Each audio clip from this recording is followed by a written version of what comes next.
cette série sur le régime britannique, nous verrons comment les Canadiens français s'y sont adaptés.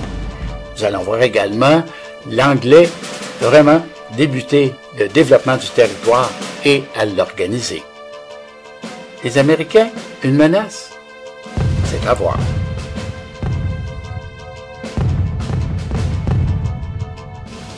C'est sous un régime militaire que vécut la nation canadienne-française jusqu'à l'établissement d'un gouvernement civil en 1763. La signature de la proclamation royale met fin à la guerre de 7 ans entre les pays européens. Dans l'ex-Nouvelle-France, on maintient le français pour assurer le calme, alors que les Anglais procèdent à l'organisation administrative du nouveau territoire britannique et instaurent la nouvelle monnaie. Plusieurs nobles et officiers de la milice et presque tous les membres du haut clergé rentrèrent en France dans les mois qui suivirent la conquête. Il ne restait en 1765 pour desservir une population d'environ 70 000 Canadiens français répartis dans 118 paroisses qu'un clergé composé de 138 prêtres. L'Angleterre maintient dans sa nouvelle colonie l'usage du français et la religion catholique afin de maintenir la paix chez les colons français, dont le nombre écrasait de loin celui des Britanniques installés ici. Comment nos ancêtres ont fait pour pas pleurer quand ils ont perdu? Ben moi, je le sais, je suis un peu patriote. C'est quoi un patriote? En fait, après la conquête, les Canadiens étaient très inquiets à savoir comment allait être leur vie. Le roi d'Angleterre avait une autre langue, une autre culture, une autre religion. Alors les Canadiens se demandaient s'ils allaient pouvoir justement conserver la religion catholique, la langue française. Heureusement, il n'y a pas eu beaucoup de changements et les Canadiens qui vivaient ici avaient déjà développé une identité distincte de la France. Alors, passer du roi de France au roi d'Angleterre, concrètement, a eu très peu d'influence sur la vie des Canadiens.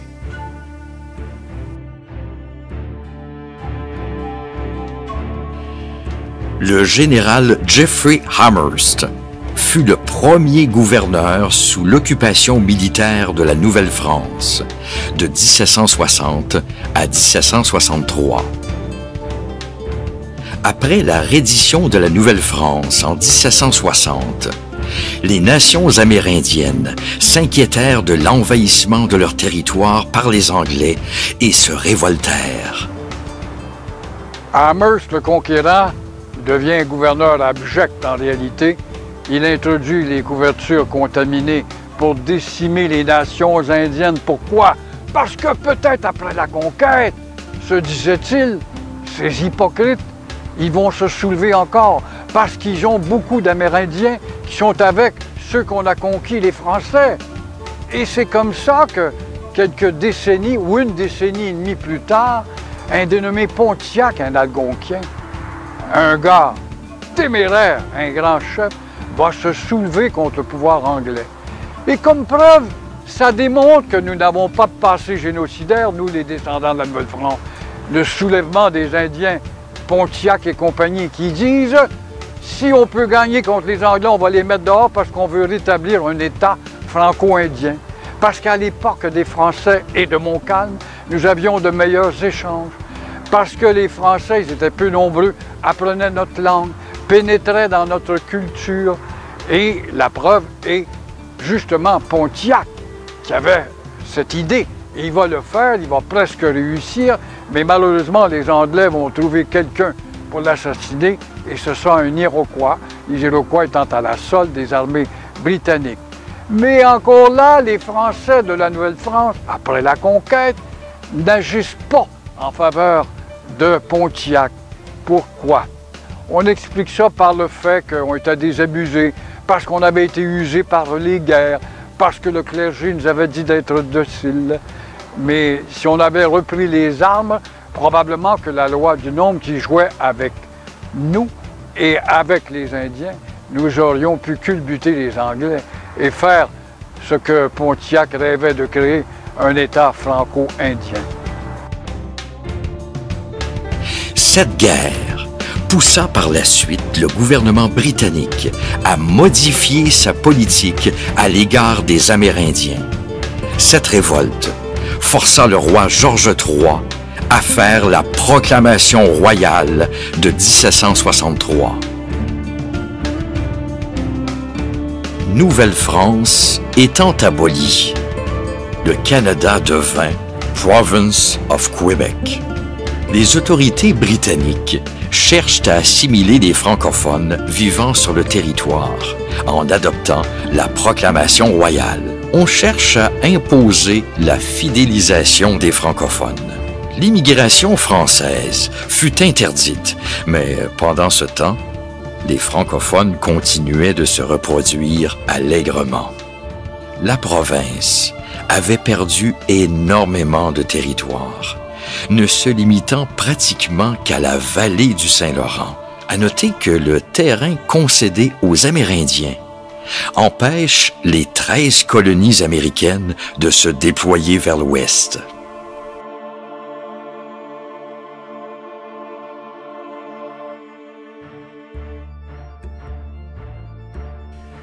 Le christianisme, dans l'Europe du 16e siècle, est en crise. Il s'est subdivisé en partis religieux, s'opposant les uns aux autres. Donc, lors de la conquête, ces litiges se sont perpétués dans les pays conquis, ce qui n'est pas étranger à notre région. Est-ce que les Britanniques voulaient tout changer? Oui, ben, tu sais, après la conquête, là, les Britanniques voulaient imposer leur façon de faire. Donc, ils voulaient vraiment imposer leur religion, qui était la religion anglicane, puis enlever le catholicisme de la Nouvelle-France, dans l'ancienne Nouvelle-France. Et qu'est-ce que c'est le catholicisme? Le catholicisme, c'est la religion catholique. C'était notre religion à nous qu'on avait depuis le début, depuis le temps du Moyen-Âge et même avant ça. Et puis, mais les Britanniques, eux autres, il y avait une religion différente depuis environ 100 ans. Depuis que le roi d'Angleterre, il avait eu une chicane avec le pape, puis il avait formé sa propre religion. Quand ils ont conquis la Nouvelle-France, ils ont voulu imposer cette religion-là, mais ça n'a pas fonctionné parce que il y avait 99% des Canadiens français qui étaient francophones et seulement 1% de Britanniques. Alors, c'était impossible d'imposer quoi que ce soit. Donc, ils n'ont pas eu le choix de faire des compromis. Au bout de quelques années, donc en 1774, ils ont proclamé l'Acte de Québec. C'est-à-dire qu'ils ont donné des droits aux Canadiens français, comme par exemple le droit au curé de percevoir la dîme, qui était un revenu pour les églises et les paroisses. Puis, en échange, ils s'assuraient de la fidélité de ces curés-là pour que les curés soient fidèles au roi d'Angleterre, même si c'était pas la même religion qu'eux autres. Mm-hmm.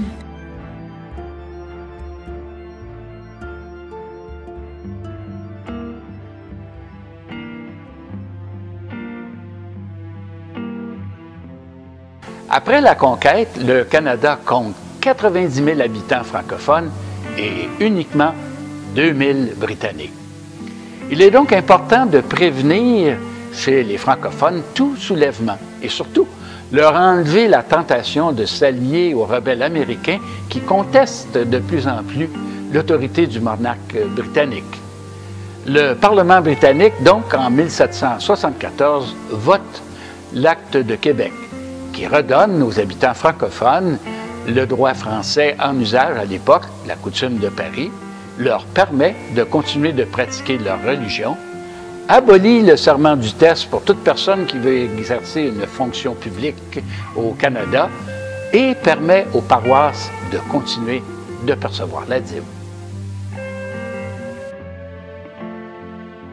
En collaborant avec les Britanniques, en échange du maintien de ses privilèges, l'Église catholique romaine offrit sa collaboration aux Anglais en utilisant à leur profit son influence auprès des masses rurales.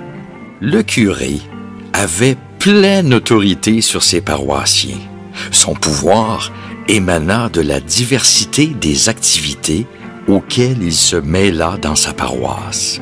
Confident moral et spirituel, il est aussi à l'occasion arbitre, instituteur, administrateur.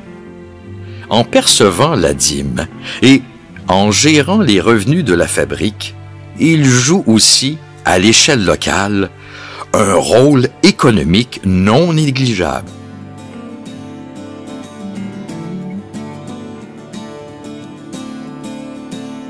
Étienne Chartier, fils de cultivateur, est né le 26 décembre 1798. Sa famille n'a jamais accepté la conquête de 1760. Étienne Chartier, indécis sur la vocation ecclésiastique, fut d'abord reçu avocat en 1823 et c'est en 1828 qu'il fut finalement ordonné prêtre.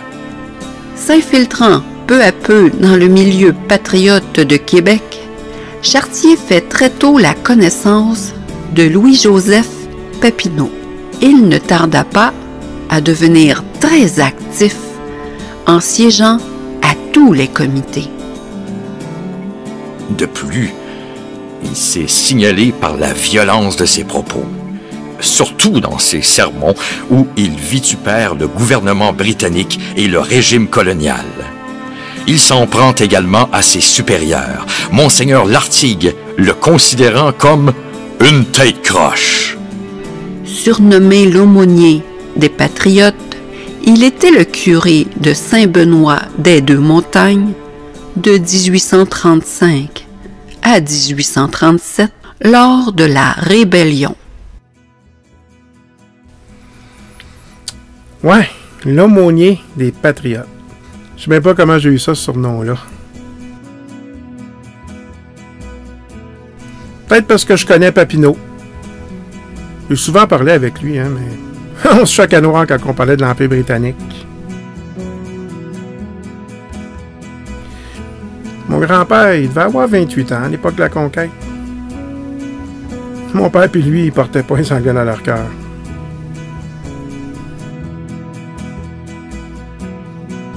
Ouais, la conquête, c'est aussi le décès de Pontbriand, notre évêque. Ça, c'est venu compliquer les choses, hein? Pas d'évêque, ben pas de prêtre.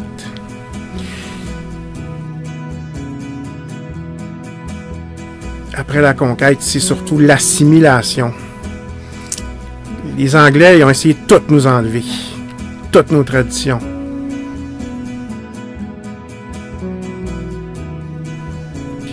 Ils ont même essayé de faire ça vite en nous envoyant beaucoup d'immigrants. Beaucoup d'immigrants des îles britanniques, puis ils ont interdit l'immigration française. Ça nous condamnait.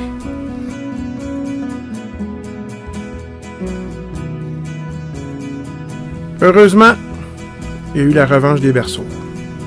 On a fait des grosses familles.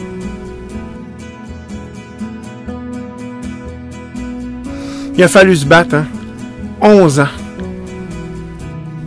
Puis finalement, ben, c'est arrivé. Lac de Québec. Enfin, le retour de nos droits ancestraux. De la religion catholique. On était bien contents à l'époque, mais c'est après ça que ça s'est gâté.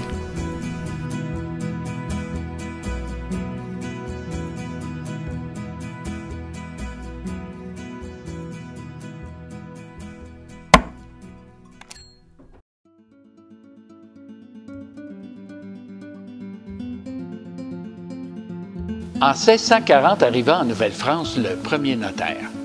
Le curé, le médecin et le notaire étaient généralement dans un village les seules personnes qui savaient lire et écrire.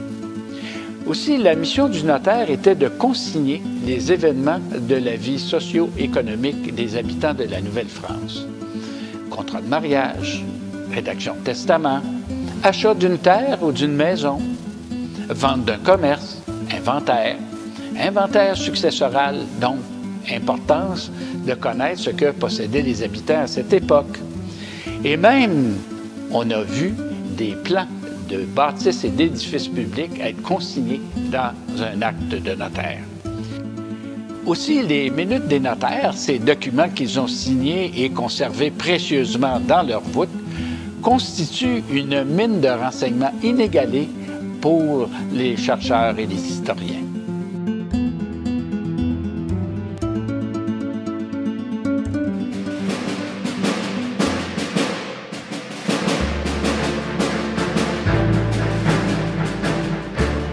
Une autre des conséquences de la guerre de 7 ans est que la Grande-Bretagne s'est retrouvée extrêmement endettée. Pour remplir ses coffres, le roi George III et son Parlement ont décidé de voter des nouvelles taxes. Le problème, c'est qu'ils ont choisi de taxer au début les 13 colonies américaines. Ça n'a pas été bien perçu par les colons américains qui ont décidé de faire des revendications, il y a eu des tensions, des problèmes, en plus de l'Acte de Québec, qui ont mené éventuellement à la Révolution américaine.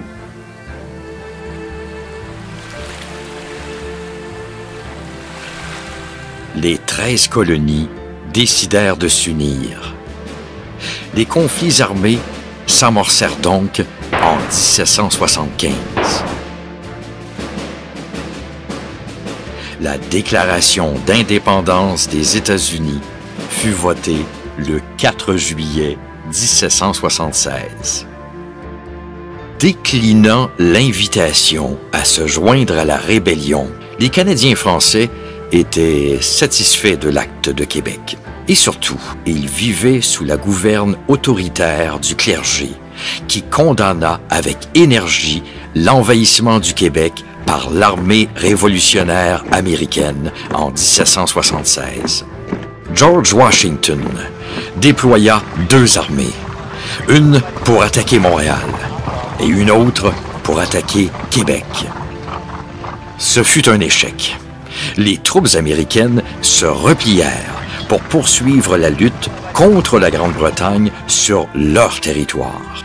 La France voit dans cette guerre une occasion de prendre sa revanche sur la Grande-Bretagne et joua un rôle majeur en appuyant concrètement dans la Révolution américaine. La guerre se termina en 1783 et c'est par le traité de Paris que fut reconnue l'indépendance des États-Unis en 1784. Les négociations du traité de Paris permettent aux États-Unis de récupérer le territoire qui avait été cédé aux Canadiens lors de la signature de l'Acte de Québec et le territoire alloué aux Autochtones. Ces derniers sont les grands perdants de l'entente, ce qui força leur migration. Ce ne sont pas tous les habitants des États-Unis qui furent satisfaits de leur victoire contre la Grande-Bretagne. Certains, surnommés loyalistes, demeurèrent fidèles à la couronne britannique. Ainsi, environ 100 000 loyalistes quittèrent les États-Unis pour s'établir au Canada, dont plusieurs s'installèrent dans la seigneurie d'Argenteuil. L'arrivée des loyalistes transformera le développement du Québec.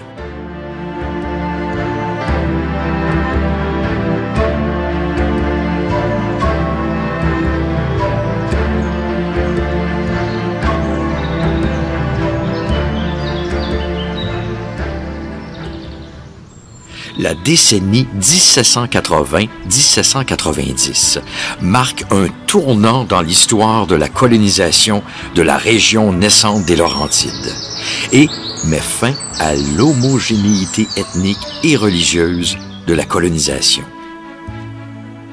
Des marchands britanniques s'installèrent dans des villages des Laurentides et bien que malgré leur petit nombre, ils jouiront d'une indéniable influence. Les paroisses se transformeront en villages, villes et plus tard municipalités. L'ouverture des registres religieux, par contre, se fera progressivement. C'est ainsi qu'à l'époque, les premiers habitants de Terrebonne furent assignés à l'église de la Chênaie jusqu'en 1725. Tandis que les habitants de Sainte-Thérèse et de Saint-Eustache fréquenteront Sainte-Rose-de-Lima jusqu'en 1768.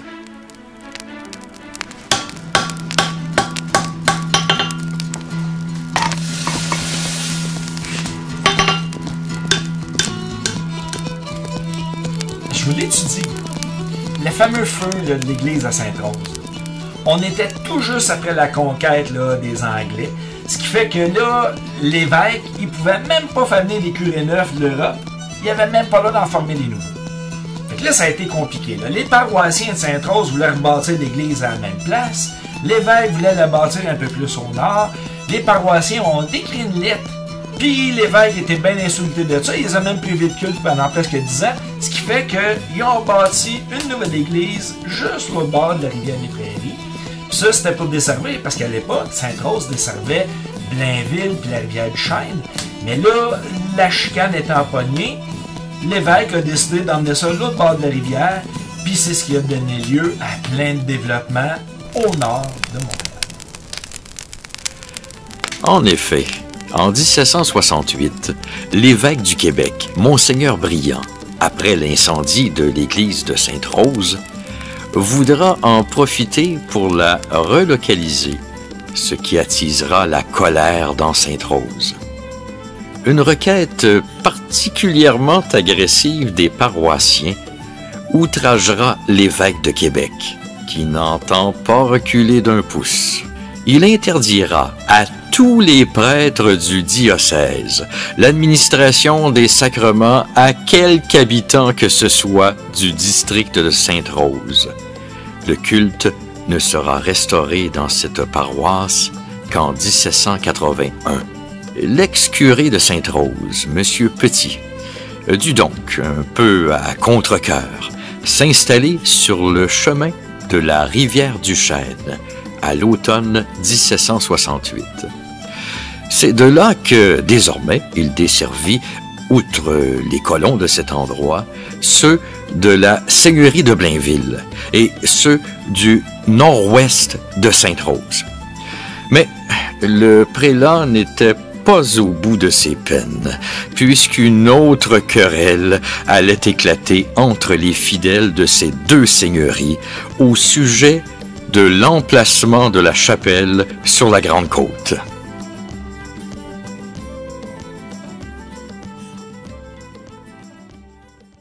Vous savez, quand on parle d'histoire, on utilise souvent le mot village. En fait, un village, c'est une concentration d'habitations, de services, généralement autour de l'église. Il faut savoir que les villages sous le régime français, ça n'existe pas.